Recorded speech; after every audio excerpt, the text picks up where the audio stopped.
Good morning, everyone, and a good Erev Shabbos. You know the story about the guy who comes into the bookstore and he says, "Where's the self-help section?" And the person in the bookstore says, "If I tell you, it would defeat the purpose."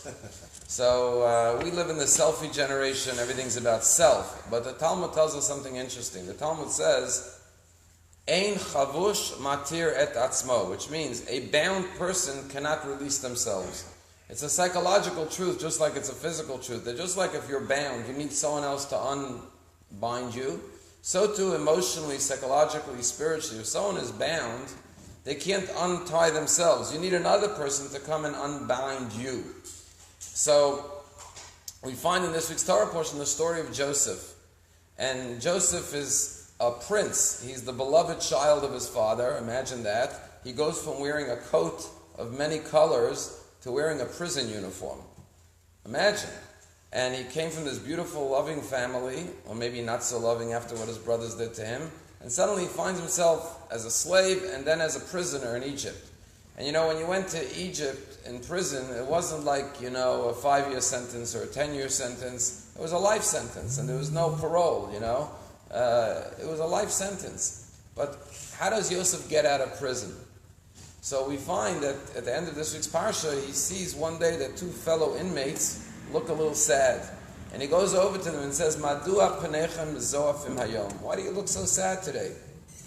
And they tell him we had these disturbing dreams.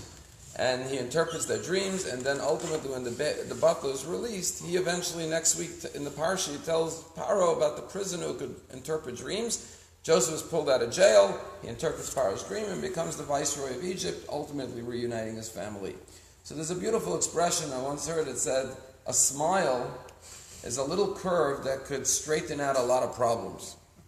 And it says in Pirkei Avot, you should greet everyone with a smile. So imagine, Yosef's in jail, serving a life sentence, and he sees two fellow inmates who aren't smiling. And he says, "Why aren't you smiling?" The whole question is absurd. What do you mean, why aren't you smiling? Well, what's there to smile about in prison, right? But yet he's wondering, why aren't you happy? Why do you look downcast? And he helps release them from their confinement, from their emotional confinement, their imprisonment of their sad, disturbing dreams and thoughts. And because he releases them, they ultimately, the butler, releases Joseph. And the moral of the story is, someone said, the best way to find yourself is to lose yourself in the service of others.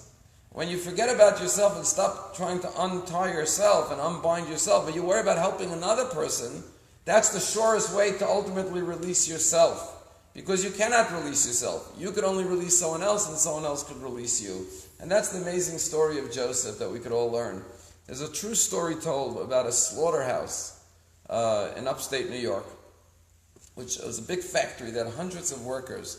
They had all different types of workers, and they had rabbis who worked there as supervisors and ritual slaughterers.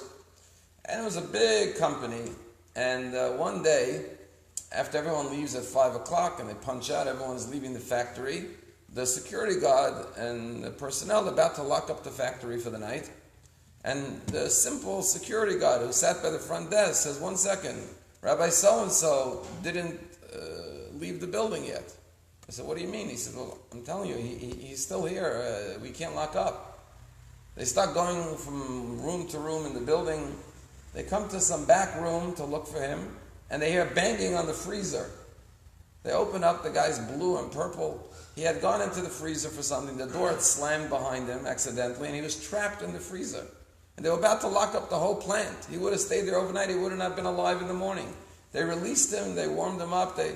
And he was so grateful. And the rabbi said to him, "How did you know I was still in the building? Are you a prophet or something? How did you know that? There are hundreds of workers here." He said, "I'll tell you why." He said, "I sit at my desk 8 hours, 10 hours a day. It's a very boring job."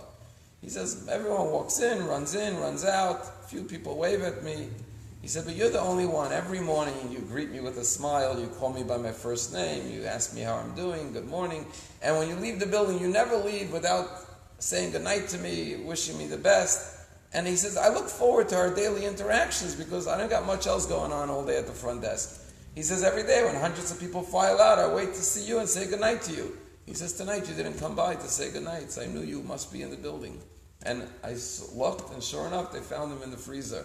And the simple moral of the story is that a simple smile, like Joseph saying to his fellow prisoners, "How are you? Is everything okay today? You don't look so happy."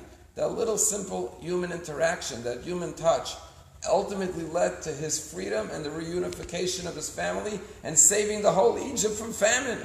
And it shows you how when you go in the street, wherever you go, a simple greeting, a good morning, good evening, a hello, could make a huge difference.